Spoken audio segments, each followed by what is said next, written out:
Hôm nay tôi muốn kể cho quý vị nghe về sức sống phi thường của thiên nhiên. Quý vị có bao giờ tự hỏi, giữa sa mạc khô cằn hay vùng lãnh nguyên băng giá, làm sao cây cỏ có thể tồn tại không? Đó là những hệ sinh thái khắc nghiệt, nơi sự sống bị thử thách đến tận cùng. Sa mạc nóng bỏng, lãnh nguyên lạnh giá, rừng ngập mặn ngập nước mặn. Mọi nơi đều đặt ra những bài toán sinh tồn khác nhau cho thực vật. Ở sa mạc, làm sao để có nước? Ở lãnh nguyên, làm sao chống chọi với cái lạnh? Ở rừng ngập mặn, làm sao thỏ và sống trong nước mặn? Thế nhưng, bằng những chiến lược thông minh và cấu tạo đặc biệt, cây cỏ vẫn phát triển, tạo nên những hệ sinh thái độc đáo. Hôm nay, chúng ta sẽ khám phá cách các loài cây biển điều không thể thành có thể. Đây là câu chuyện về sự kiên cường, thích nghi và vẻ đẹp tiềm ẩn của sự sống.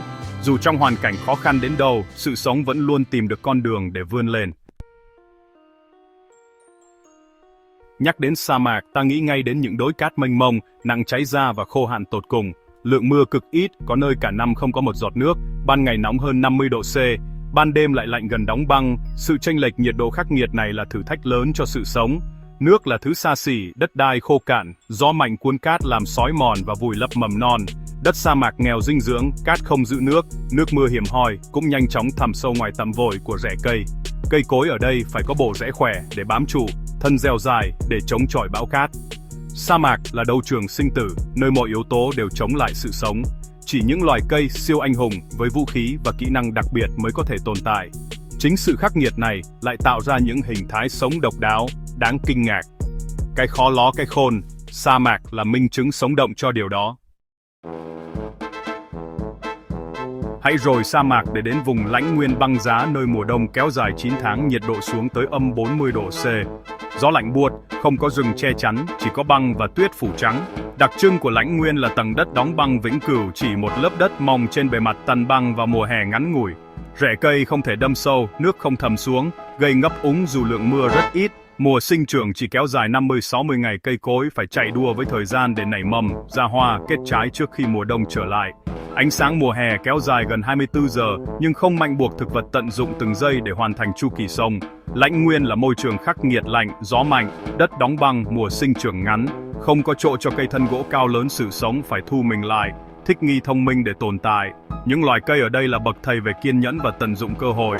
Ngay cả ở nơi lạnh giá nhất, sự sống vẫn tìm cách đâm chồi nảy lộc. Tiếp theo, chúng ta đến với rừng ngập mặn, hệ sinh thái giao thoa giữa đất liền và biển cả. Nhìn bề ngoài xanh tươi, nhưng đây là môi trường sống khắc nghiệt với thực vật. Thử thách lớn nhất là đồ mặn cây phải sống trong nước lộ hoặc nước mặn, nơi muối có thể khiến chúng mất nước dù xung quanh toàn nước. Đất bùn nhão, nghèo oxy, rễ cây khó thở, dễ bị ngắt và thối rữa. Cây ngập mặn phải phát triển cơ chế đặc biệt để lấy oxy từ không khí và vận chuyển xuống rễ. Môi trường bất ổn, sóng, gió, thủy triều lên xuống liên tục, nên đất yếu dễ bật gốc. Cây phải có hệ rễ vững chắc để bám trụ, chịu được việc bị ngâm trong nước mặn nhiều giờ mỗi ngày. Sự thay đổi liên tục về độ ngập nước đòi hỏi khả năng thích nghi linh hoạt. Rừng ngập mặn là cuộc sống lưỡng cư đầy biến động, chỉ những loài cây đặc biệt mới có thể tồn tại và phát triển ở đây.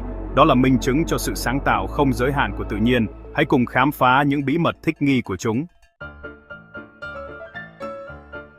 Làm thế nào cây cối có thể sống sót và phát triển giữa sa mạc nóng bỏng, nơi mà cái nắng như thiêu đốt và nước thì hiếm hoi đến mức tưởng chừng không thể tồn tại sự sống? Thật đáng kinh ngạc, những loài cây nơi đây đã trở thành bậc thầy trong việc tiết kiệm và tích trữ từng giọt nước quý giá, biến môi trường khắc nghiệt thành nơi sinh tồn của riêng mình. Chiến lược đầu tiên của chúng là biên lá thành gai, như loài xương rồng nổi tiếng. Những chiếc gai nhỏ bé này không chỉ giúp giảm tối đa sự bốc hơi nước qua lá, mà còn là lớp áo giáp bảo vệ cây khỏi các loài động vật khát nước. Nhờ đó, cây vừa giữ được nước, vừa tránh bị ăn mòn bởi các loài động vật sa mạc luôn tìm kiếm nguồn nước. Chiến lược thứ hai là tích trữ nước trong thân mỏng nước. Thân cây dày, chứa đầy nước như một chiếc bình dự trữ, giúp cây vượt qua những tháng ngày khô hạn kéo dài. Ví dụ, xương rồng saguaro khổng lồ có thể hấp thụ và lưu trữ hàng trăm lít nước chỉ sau một trận mưa ngắn ngủi, đủ để nuôi sống nó qua nhiều tháng không mưa. Ngoài ra, lớp vỏ dày phủ sáp bóng loáng trên thân cây cũng là một bí quyết quan trọng, giúp ngăn nước bọc hơi dưới cái nắng gay gắt của sa mạc. Nhờ lớp bảo vệ này, cây có thể sống sót qua nhiều tháng, thậm chí nhiều năm liền không có mưa, vẫn giữ được sức sống mãnh liệt.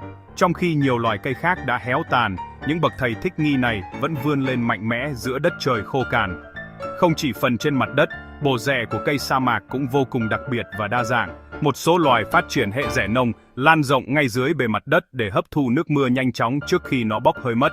Trong khi đó, những loài khác lại phát triển rẽ cốc đâm sâu hàng chục mét vào lòng đất, kiên trì tìm kiếm những mạch nước ngầm ẩn sâu bên dưới.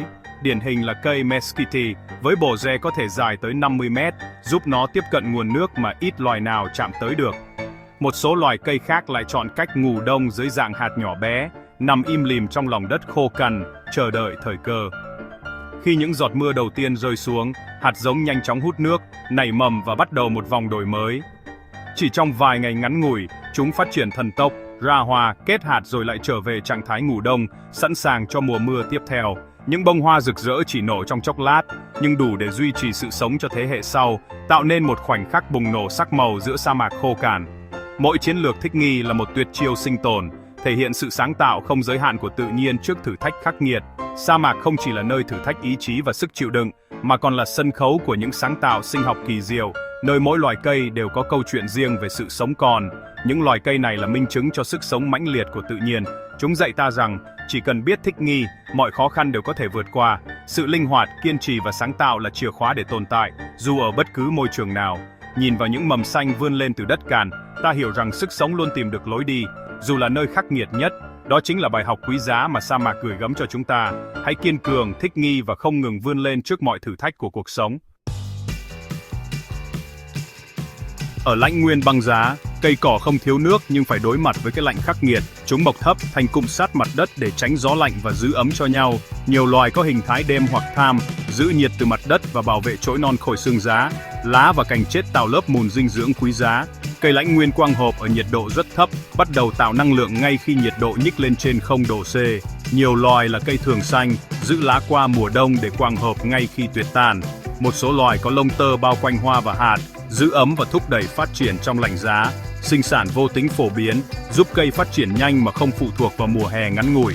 Chỗi hoa hình thành từ mùa trước, chỉ cho mùa xuân đến là bụng nở. Tất cả cho thấy sự chuẩn bị kỹ lưỡng và khả năng tận dụng từng cơ hội nhỏ nhất của những chiến binh kiên cường này. Trong môi trường ngập mặn, nơi đất liền gặp biển cả, cây cối phải trang bị những siêu năng lực độc đáo để sinh tồn. Đây là một trong những môi trường khắc nghiệt nhất trên trái đất, nơi nước mặn, bùn lầy và thủy triều thay đổi liên tục tạo ra thách thức không ngừng cho bất kỳ sinh vật nào muốn bén rễ. Để đối phó với lượng muối khổng lồ, cây được đã phát triển khả năng lọc muối ngay từ rễ, chỉ cho nước ngọt đi vào thân cây, còn muối thì bị giữ lại và tích tụ vào những chiếc lá già. Khi lá đã quá nhiều muối, chúng sẽ rụng xuống, mang theo lượng muối dư thừa ra khỏi cơ thể cây. Trong khi đó, cây mâm và ban lại chọn cách bài tiết muối trực tiếp qua bề mặt lá, tạo thành những tinh thể muối li ti lấp lánh dưới ánh mặt trời. Nếu bạn tò mò nếm thử lá cây mâm, vị mần chát sẽ khiến bạn bất ngờ. Đó chính là muối mà cây đã đẩy ra ngoài để tự bảo vệ mình khỏi bị ngộ độc muối. Nhờ những cơ chế này, cây ngập mặn duy trì được nồng độ muối an toàn bên trong cơ thể, đảm bảo các quá trình sống diễn ra bình thường, dù xung quanh là nước mặn mênh mông. Không chỉ phải đối mặt với muối, cây còn phải thở trong bùn lầy thiếu oxy.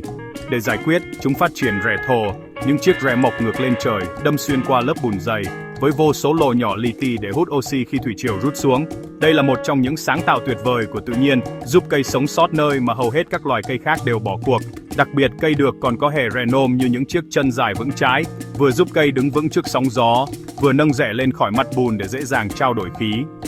Nhìn từ xa, chúng như những chiến binh kiên cường giữa vùng đất bùn lầy. Sinh sản của cây ngập mặn cũng vô cùng đặc biệt. Quả không cho rừng xuống đất mới nảy mầm, mà phát triển thành trừ mầm ngay trên cây mẹ. Khi đã đủ lớn, trừ mầm rơi xuống, cầm sâu vào bùn hoặc trôi nổi theo dòng nước, tìm nơi thích hợp để mọc rễ và bắt đầu một cuộc đời mới. Nhờ vậy, cây con có cơ hội sống sót cao hơn trong môi trường đầy thử thách này. Chính nhờ những chiến lược sinh tồn thông minh này, cây ngập mặn không chỉ tồn tại mà còn không ngừng mở rộng lãnh thổ, biển những bãi bùn trông trải thành rừng xanh bát ngàn, tạo nên lá chắn vững chắc cho bờ biển. Chúng là những kẻ tiên phong, kiến tạo nên hệ sinh thái ven biển phong phú, nơi hàng trăm loài động thực vật cùng chung sống, từ cá, cua, tôm đến các loài chim quý hiếm. Sự thích nghi phi thường của cây ngập mặn là bài học về sáng tạo và bền bỉ, là minh chứng cho khả năng vượt qua nghịch cảnh của sự sống. Rừng ngập mặn không chỉ bảo vệ bờ biển khỏi sóng gió, xói mòn, mà còn là lá phổi xanh lọc không khí, lưu giữ carbon, góp phần chống biến đổi khí hậu. Đó là nơi sự sống luôn tìm ra lối đi, dù trong điều kiện khắc nghiệt nhất, một minh chứng sống động cho sức mạnh của tự nhiên và ý chí vươn lên không ngừng nghỉ. Những loài cây kiên cường này không chỉ tồn tại mà còn kiến tạo nên cả hệ sinh thái.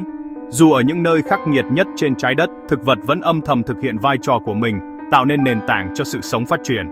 Chúng là những người tiên phong, mở đường cho các loài sinh vật khác có thể sinh tồn và phát triển. Ở sa mạc, nơi nắng nóng và khô hạn tưởng chừng không thể có sự sống, cây cỏ lại trở thành nguồn thức ăn quý giá, nơi trú ẩn an toàn cho động vật nhỏ, bóng râm mát lành giữa cái nắng gầy gặt, và còn bổ sung chất hữu cơ cho đất cằn cỗi. Nhờ có thực vật, các loài động vật như thần lan, chuột sa mạc, côn trùng mới có thể tìm được nơi sinh sống và phát triển. Ở vùng lãnh nguyên lạnh giá, thực vật lại là nền tảng của chuỗi thức ăn, cung cấp dinh dưỡng cho tuần lộc, thổ tuyết và nhiều loài động vật khác. Không chỉ vậy, chúng còn giúp duy trì sự cân bằng sinh thái, giữ cho hệ động vật nơi đây luôn ổn định. Những lớp rêu, địa y phủ kín mặt đất không chỉ là nguồn thức ăn cho côn trùng mà còn giúp cách nhiệt cho tầng đất đóng băng bên dưới, bảo vệ môi trường sống khỏi những biến động nhiệt độ khắc nghiệt. Rừng ngập mặn ven biển với hệ rẽ chằng chịt, giữ phù sa bởi từ đất, bảo vệ bờ biển khỏi xói lồ, đồng thời tạo nên một tấm lá chắn vững chắc trước sức mạnh của sóng gió và thủy triều. Nhờ có rừng ngập mặn, nhiều khu vực ven biển tránh được sự tàn phá của bão lũ, bảo vệ cuộc sống của con người và các loài sinh vật khác. Đây còn là nhà chè, lý tưởng cho tôm, cửa, nơi chúng sinh sản, lớn lên an toàn trước kẻ thù tự nhiên. Cá cũng tìm đến đây để ẩn nấp, kiếm ăn và phát triển, góp phần duy trì nguồn lợi thủy sản phong phú cho con người. Ở mỗi hệ sinh thái, dù là sa mạc khô cằn, lãnh nguyên lạnh giá hay vùng ven biển đầy sóng gió, thực vật luôn đóng vai trò là kỹ sư kiến tạo, tạo ra thức ăn, nơi ở và môi trường sống cho muôn loài. Chúng thay đổi môi trường vật lý, điều hòa khí hậu, giữ nước, ngăn xói mòn và giúp các sinh vật khác cùng tồn tại, phát triển mạnh mẽ. Từ sa mạc, lãnh nguyên đến bờ biển, cây cỏ là những người hùng thầm lặng, không ngừng đặt nền móng cho sự sống đa dạng, phong phú. Nhờ có thực vật, các loài động vật, côn trùng, thậm chí cả con người mới có thể tồn tại, phát triển và hưởng thụ một thế giới đầy màu sắc sự sống. Nếu thiếu vắng thực vật, những vùng đất này sẽ chỉ còn là những vùng đất chết, hoang vắng, không một bóng dáng sự sống, không còn sự đa dạng sinh học. Vai trò của thực vật là không thể thay thế, chúng là mắt xích quan trọng nhất trong chuỗi sinh thái, là nguồn sống cho mọi sinh vật trên hành tinh. Chính thực vật đã và đang xây dựng, duy trì và bảo vệ sự sống trên trái đất. Chúng là nền tảng vững chắc của mọi sự sống trên hành tinh này, là niềm hy vọng cho tương lai của muôn loài. Qua hành trình hôm nay, chúng ta đã thấy sự kỳ diệu của thực vật trong những môi trường khắc nghiệt nhất. Từ xương rồng ở sa mạc, cầm chưởng rêu ở lãnh nguyên, đến được ở rừng ngập màn. Mỗi loài là một câu chuyện về thích nghi và ý chí song phi thường.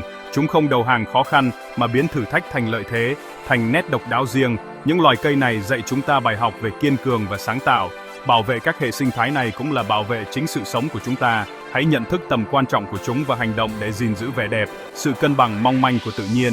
Mỗi mầm cây vươn lên từ kẽ đá, mỗi bông hoa nở giữa sa mạc là minh chứng. Sự sống luôn tìm cách chiến thắng.